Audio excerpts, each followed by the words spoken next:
ko do ko aleta haqiqa do ko isa bin isa tena ni silamada sikalen ben ni ale masilamiya folo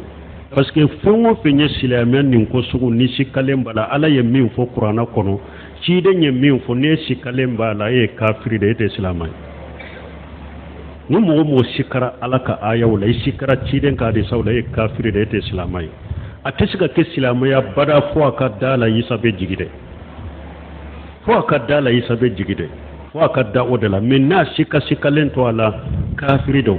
e ma ya hari kamiti munun fulen nenye adoko kulu yu bila uye wulu bila bara minna kwaye silama wala sikadro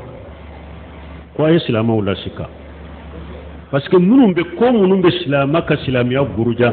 nko akuma lama be akewale lama de adusukuna sira lama be abo okono ka shika ala kola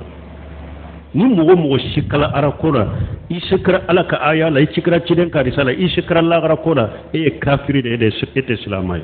ja ko akad dankana nayi de isa be jigi na madda wala ni aya ya madda on hakiden ka risala salawna silamati ale yere folo